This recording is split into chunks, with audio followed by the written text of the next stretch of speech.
അതെ, എന്താ ഈ സമാന്തര ശ്രേണി എന്ന് പറഞ്ഞാൽ?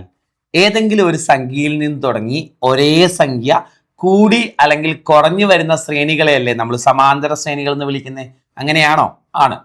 ഈ സമാന്തര ശ്രേണിയുടെ എണ്ണാം പദം എന്ത് ടേം കാണാൻ ഒരു ഇക്വേഷൻ ഉണ്ടല്ലോ. എന്താ എണ്ണാം പദത്തിന്റെ ഇക്വേഷൻ? എണ്ണാം പദത്തിന്റെ ഇക്വേഷൻ നമ്മൾ a+n-1 d എന്നല്ലേ പഠിക്കണ മക്കളെ. അപ്പൊ ഒരു സമാന്തര ശ്രേണിയുടെ എണ്ണാം പദം കാണാനുള്ള ഇക്വേഷൻ a+n-1 d. എണ്ണാം പദം a+n-1 d. ഇനി പദങ്ങളുടെ എണ്ണം n കാണാനുള്ള ഇക്വേഷൻ എന്തായിരുന്നു? z - a divided by d + 1 ആണ്. ആണോ? അതായത് അവസാന പദം മൈനസ് ആദ്യ പദം ബൈ പൊതുവ്യത്യാസം +1. അപ്പൊ സമാന്തര ശ്രേണിയുമായി ബന്ധപ്പെട്ട് ഈ രണ്ട് ഇക്വേഷൻ ഒന്ന് ഓർത്ത് വെച്ച്, എന്നാം പദം കാണാൻ a+n-1 d, പത്താം പദം കാണാൻ a+9 d, അഞ്ചാം പദം കാണാൻ a+4 d, 20-ആം പദം കാണാൻ a+19 d.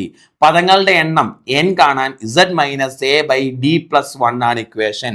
അപ്പൊ പദങ്ങളുടെ എണ്ണം കാണാൻ z - a ബൈ d + 1. അപ്പൊ ഈ രണ്ട് ഇക്വേഷൻസും ഒന്ന് പച്ചവെള്ളം പോലെ പഠിച്ചു വെക്കുക. ഈ ഷോർട്സ് നമ്മൾ ഇങ്ങനെ റിവിഷൻ ചെയ്യുന്നതിനാണ് ഷോർട്സ് ഉപയോഗിക്കുന്നത്. നമ്മൾ പഠിച്ച കാര്യങ്ങൾ വീണ്ടും വീണ്ടും കേട്ട് അങ്ങ് തറവാക്കുക. അപ്പോൾ ക്ലാസ്സുകൾ ഇഷ്ടമാകുന്നുണ്ടെങ്കിൽ തീർച്ചയായും ഒന്ന് ലൈക്കും കമൻറ്റും ഒക്കെ ചെയ്യാൻ മറക്കണ്ട. നിങ്ങൾക്ക് നമ്മുടെ ക്ലാസ്സുകളുടെ